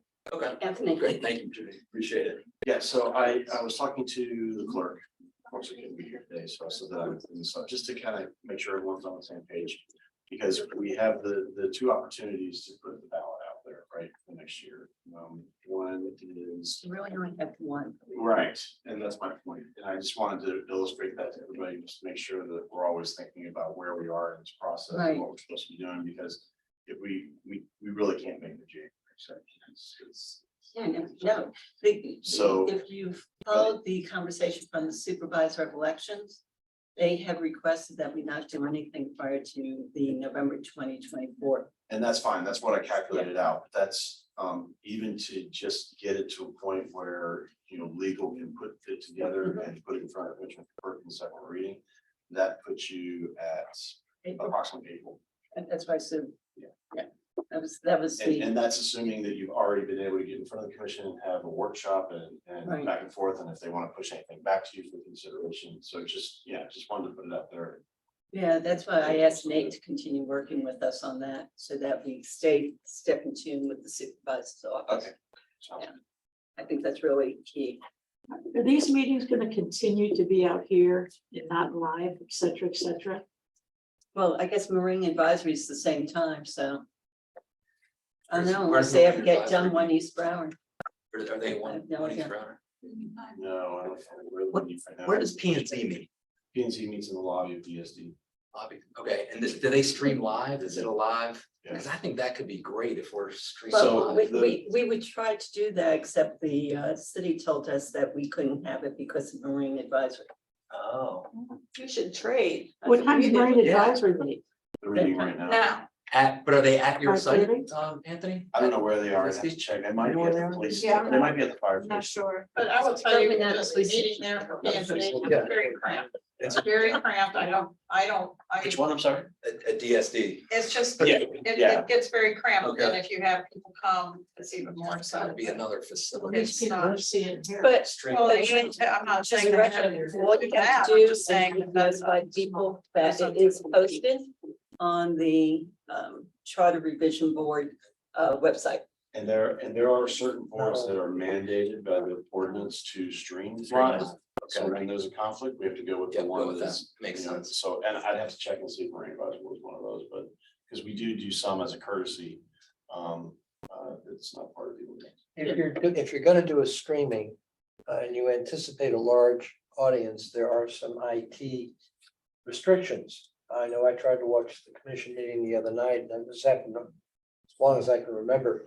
There's only so much bandwidth, so if a lot of people go on, it freezes up, you can't see it. Not everybody can see it, so that would be another consideration of whether we do it here or wherever, is the IT backup for that. Otherwise, it's Well, kind again, of pointless. what's the condition at One East Broward for streaming? No eventually? internet, so it doesn't matter. Not good right now. Right. So as I was saying earlier, they were ready to pull the fiber, but the hurricane paused the delivery, and so there's just. Supply chain issues. So they're hoping to have that resolved in I think the last update was like A week or two, I guess. If we get the. Are we getting abatement on the rent there? Could you look at a place like ArtServe or someplace that has a big meeting room and probably has. So internet too? we have looked, Katarina and That's a good Angela and idea. everybody have looked at. We've looked at a lot of places. Part of the problem is not just the facility, but the infrastructure at the facility. Right, And that's then what I was saying. also ArtServe. they have programming, right? So we've run into a lot of conflicts with when we're supposed to have these meetings and they're advertised and when those other facilities are available. But yeah, I can ask about ArtServe and see. if- That's I a think great they- I location. think they went and they did look at it for whatever reason they couldn't make it work. Because they're gonna have the technology there because they do all the other areas. I can tell you because Georgia. at the council, we've been scrambling for a home now for months. And ArtServe, they're like books. They're books. Yeah, I think that. And was it's the like you issue say, with if you the- have your meeting every, whatever this is, Thursday night or every, when. They already have stuff going on. I- They're I mean, really busy. Honestly, staff has tried really, really hard to secure locations Yeah. that can work. It has been so difficult because facilities there are just not that many facilities that can actually Locations up accommodate this us. way. And the programming that's already in the facilities, it's really been tough. But we do have some other options that we can look at. How about the EOC? No. I don't know. The Y I is was really just good, I assuming gotta that tell the you, the Y is infrastructure- very, very good. That's a good idea. But Yeah, the Y was great. We The Y we is have- You good, used it? Yeah, we've done, Yeah, the Y actually is spent a good. lot of money doing it, Yeah. yeah. we're not gonna do it anymore because it just, we're the council, We have a limited budget. yeah, so, But You have to we can charge- stream you have it to from charge there, people. video quality is good. Yeah. There's plenty of room, parking's an issue, parking can be tough. Okay. very tough. It's a very, very busy place, but Right. the facility Beautiful is terrific. facility.